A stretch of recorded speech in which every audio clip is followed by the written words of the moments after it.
یہ نون لیگ وہاں پر کامیاب ہوگی. چونکہ آپ کی جماعت پر یہ الزام ہے کہ کرپشن کے سیریس ایلیگیشنز ہیں. میں یہ سمجھتا ہوں مطلب بڑے بڑے خاندان ایلیٹ کلاس بن چکے ہیں جن کے پاس کچھ نہیں ہوتا تھا, اور یہ سلسلہ کرپشن کا جاری و ساری ہے. نوکریاں سفارش پہ, برادری پہ یہ ملتی ہیں سارے. یعنی لوگ کہتے ہیں کہ مسلم کانفرنس نے آزاد کشمیر کے خطے میں, جب لوگ کہتے ہیں تو میں لوگوں کی بات کرتا ہوں, اپنی طرف سے نہیں کرتا ہوں, لیکن کرپشن کی انتہا کر رکھی ہے.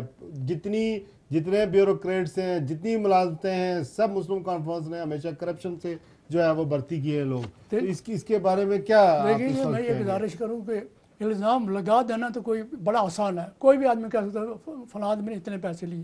آپ دیکھیے نا چودھری محمد خان صاحب پر الزام ہے کہ انہوں نے پیسے دیے, حالانکہ کوئی ثبوت نہیں ہے. بلکہ پچھلی دفعہ بھی ثبوت کہاں ملے گا؟ جب تک اگر ثابت کو کورٹ میں اگر کوئی چیز جائے ثابت نہ ہو سکے تو الزام تو مجرم تو نہیں آدمی. ویسے آپ کو کیا لگتا ہے؟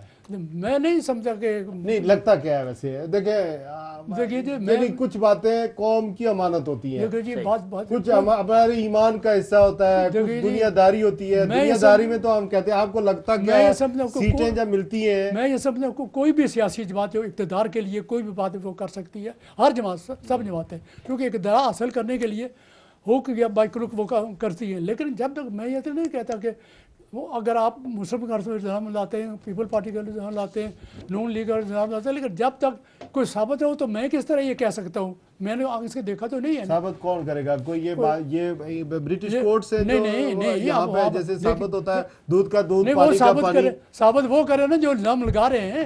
نہیں یہ کہاں سے ہوگا؟ آپ یہ بتائیں کہ آپ کی پارٹی نے کے پاس فنڈز کہاں سے آتے ہیں, کہاں سے یہ لکشری گاڑیاں آتی ہیں, کہاں یہ ہمارے لیڈر ان کے پاس. دیکھیں نا ہم لوگوں کے پاس کیوں نہیں اتنا کچھ کرنے کے باوجود کی چیزیں ہمارے پاس نہیں آتی ہیں, ان کے پاس آتی ہیں. نہیں وہ ہر آدمی کے پاس ہے نا. یہ صرف مسلم کانفرنس کیسے آتی ہے؟ مطلب اس کا مطلب یہ ہے کہ سب جماعتیں جو کرپٹ ہیں.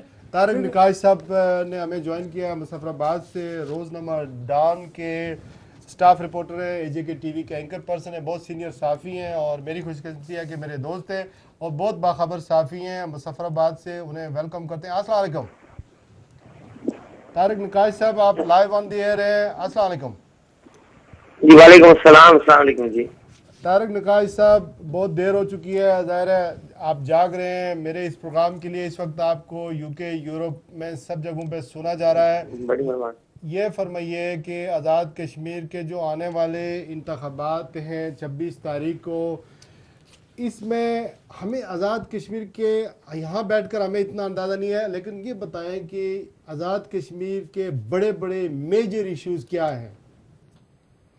مجھے یہاں آپ کو تھوڑا سا پرابلم ہو رہا ہے سننے میں. آپ کا سوال اگر ریپیٹ کر دیں, مجھے سنائی نہیں دی آپ کی بات. میں نے کہا آزاد کشمیر کے بڑے بڑے مسائل اس وقت کون ہیں, کون سے ہیں اس وقت جو مسائل ہیں؟ جی اگر ہم آزاد کشمیر کو ہم دو ریجن میں اگر ڈیوائڈ کریں تو ایک ہمارا نارتھ کا ریجن جو ہے اس میں مظفر آباد اور پنچ کے ڈویژن آتے ہیں. پھر اور آپ کا جو ہمارا ساؤتھ کا جو ریجن ہے جس میں ہمارا میرپور ڈویژن آ جاتا ہے. تو نارتھ کی طرف تو سب سے بڑا مسئلہ جو ہے وہ ریکنسٹرکشن کا ایشو ہے. تو ایک 2005 کے بعد جو تباہی آئی, اس کے بعد جو وعدے وعید ہوئے یہ ایسی عمارات بنیں گی, اسکول بنیں گے, اربن ڈیولپمنٹ کا یہ اس طرح اربن ڈیولپمنٹ ہوگی. پھر آپ کا جو میرپور ڈویژن ہے وہاں سب سے بڑا مسئلہ تھا منگلا ڈیم کی اپریزنگ کا, اور وہاں جو متاثرین ہیں جو تیسری بار جو ہے وہ اپروو ہو رہے ہیں ان کی آبادکاری کا مسئلہ تھا. یہ تو بڑے مسئلے ہیں, لیکن مجھے ان سے بڑا مسئلہ جو لگتا ہے وہ اب جو آزاد کشمیر کے عوام فیس کر رہے ہیں وہ ہے گورننس کا مسئلہ. یعنی جو حکومت ہے, جو کار حکومت چلانے کا جو ہے سب سے بڑا مسئلہ پیش آیا ہے. ہم نے پچھلے 5 سال میں جو مسائل دیکھے ہیں حکومتوں کو, جس طرح ایسے بنتی بگڑتی تھیں کہ جیسے سمندر کے ساحل پہ بچے جو ہے وہ ریت کے گروندے بناتے اور توڑتے ہیں, ایسے یہاں حکومتیں ہوتی ہیں.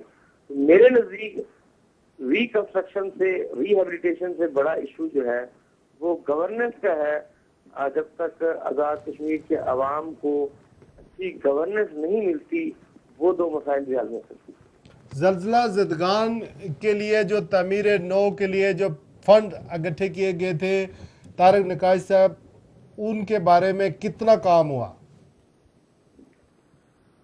دیکھیے جی، جو فنڈ تھے اس میں شکایات آ رہی ہیں، ابھی تک کوئی اتھینٹک بات نہیں کی جا سکتی، نہ کہیں سے وضاحت آ رہی ہے۔ ایک الزام یہ ہے جو ہمارے یہاں کے اپوزیشن جماعت کے سرکردہ رہنما راجہ فاروق حیدر صاحب مسلسل لگاتے آ رہے ہیں، اور کل بھی کراچی کے ایک اردو اخبار نے خبر دی کہ برطانیہ سے جو امداد ملی تھی اسکولوں کی تعمیر کے لیے، وہ جو ہے وفاقی حکومت نے بے نظیر انکم سپورٹ پروگرام کے لیے جو ہے اس کی طرف ڈائیورٹ کر دی ہے۔ یہی الزام فاروق حیدر صاحب بھی لگا رہے ہیں۔ ہمارا سب سے بڑا ایشو یہ ہے کہ جو اربن ڈیولپمنٹ ہے وہ ابھی تک جو ہے اپنی صحیح طرح کک سٹارٹ نہیں ہوئی ہے۔ جو اربن ڈیولپمنٹ ہے شہروں کی، جس میں مظفر آباد سٹی کی ڈیولپمنٹ ہے، جس میں باغ سٹی کی ہے، جس میں راولہ کوٹ کی جزوی سی ڈیولپمنٹ ہے، زیادہ متاثرہ علاقے جو ہیں شہری علاقے مظفر آباد اور باغ کے ہیں۔ یہ جو ہے یہاں جو تعمیر ترقی ہونی تھی، ریکنسٹرکشن، یہ اس طرح نہیں ہو سکی جس طرح کے خواب دکھائے گئے تھے یا جس طرح کے جو وعدے کیے گئے تھے، اس طرح ابھی تک نہیں ہو سکی۔ اچھا یہ بتائیں کہ مظفر آباد ڈویژن میں پارٹیوں کی کیا پوزیشن ہے؟ طارق نقاش صاحب، آپ یہ خاص کر کے وہاں یہ مظفر آباد سمجھا جاتا ہے پیپلز پارٹی کا گڑھ ہے، وہاں سے راجہ فاروق حیدر صاحب بھی الیکشن لڑ رہے ہیں مظفر آباد شہر سے بھی، اور پھر ان کا جو اپنا گڑی دوپٹہ والا حلقہ ہے وہاں سے بھی، تو وہاں پہ پارٹی پوزیشن کیا ہے اس وقت؟ کون میدان مارنے کے اس حیثیت میں ہے اس وقت؟ بات یہ ہے جی، اب ووٹر جو ہے وہ اتنا شارپ ہو گیا ہے کہ وہ جب تک پولنگ بوتھ میں نہیں جاتا اس وقت تک اس کی انٹینشن کا کسی کو اندازہ نہیں ہوتا، اور بڑی یہ المیہ ہے ہماری طرف کا کہ ایک زمانے میں جو ہے لوگوں کی انکلینیشن جو ہے، ان کا میلان جو ہے، ان کا جھکاؤ جو ہے، ان کی لائکنگ اور ڈس لائکنگ بڑی کلیئر کٹ ہوتی تھی۔ اب ایسا نہیں رہا، اب لوگ بھی جو ہے وہ بڑے سیاستدان ہو گئے، جیسے سیاستدان ہیں ویسے ووٹر ہیں۔ قبل وقت ہوگا ابھی یہ کچھ کہنا، لیکن obviously تھوڑا سا پیپل پارٹی کو ایج ضرور حاصل ہے، اور وہ اس لیے اس طرح بھی کہ پاکستان میں پیپل پارٹی کی حکومت ہے، اور آزاد کشمیر میں جو ویسیلیٹنگ ووٹر ہوتا ہے وہ ویسیلیٹنگ ووٹر اسلام آباد کی طرف دیکھتا ہے کہ اسلام آباد میں کس پارٹی کی حکومت ہے، اس کا خیال یہ ہوتا ہے کہ اگر اسی پارٹی کی حکومت آزاد کشمیر میں بن جائے اس کے مسائل جو ہیں وہ جلدی حل ہو سکتے ہیں، کیونکہ ہم نے دیکھا ہے جب مخالف جماعتوں کی حکومتیں اسلام آباد اور مظفر آباد میں ہوں تو ایک اہم تصادم کی کیفیت رہتی ہے، اور جو بنیادی نوعیت کے مسائل ہیں اس کے بیچ میں اٹک کے رہ جاتے ہیں۔ تھوڑا سا پارٹی کو وہ ایج ہے، لیکن پارٹی کے اندر جو ہے وہ گروپنگ بہت زیادہ ہے، اور جب انلیس ان کی ٹاپ لیڈرشپ جو ہے central leadership of the party وہ انٹروین کرے اور لوگوں کو اپنے جو باغی لوگ ہیں پارٹی کے اندر ان کو جو ہے واپس مین سٹریم میں نہیں لاتی، تب تک بھی پارٹی کے لیے بھی کچھ زیادہ خوشگوار صورتحال نہیں ہوگی۔ جو مظفرآباد شہر ہے ٹریڈیشنلی جو ہے یہ اینٹی مسلم کانفرنس رہا ہے، کیونکہ یہاں پہلے دو ہی فورسز ہوتی تھی، مسلم کانفرنس اور اینٹی مسلم کانفرنس۔ ٹریڈیشنلی بھی اینٹی مسلم کانفرنس رہا ہے، خاص طور پہ جو شہری علاقہ ہے۔ اب یہاں سے مسلم کانفرنس کے جو کینڈیڈیٹ ہیں وہ سٹنگ پرائم منسٹر کے فرزند ارجمند ہیں، پیپلز پارٹی کے جو ٹکٹ ملا ہے وہ یہاں سے پہلے بھی جیتتے رہے ہیں، اور انہوں نے 1996 میں اس وقت کے وزیر اعظم اور موجودہ وزیر اعظم کے والد صاحب کو ایک بڑے وائڈ مارجن سے جو ہے وہ شکست بھی دی تھی۔ لیکن یہاں سے جو incumbent M L A People Party کے ہیں انہیں ٹکٹ نہیں ملا، تو وہ بھی اس وقت بغاوت کے موڈ میں ہیں۔ اور لیکن فاروق حیدر صاحب جو یہاں سے ایک مین کنٹسٹنٹ ہیں، ابھی تک ان کی کیمپین جو ہے یہاں سے اس طرح ہمیں نظر نہیں آ رہی جس طرح پیپل پارٹی کے کینڈیڈیٹ نے شروع کی ہے۔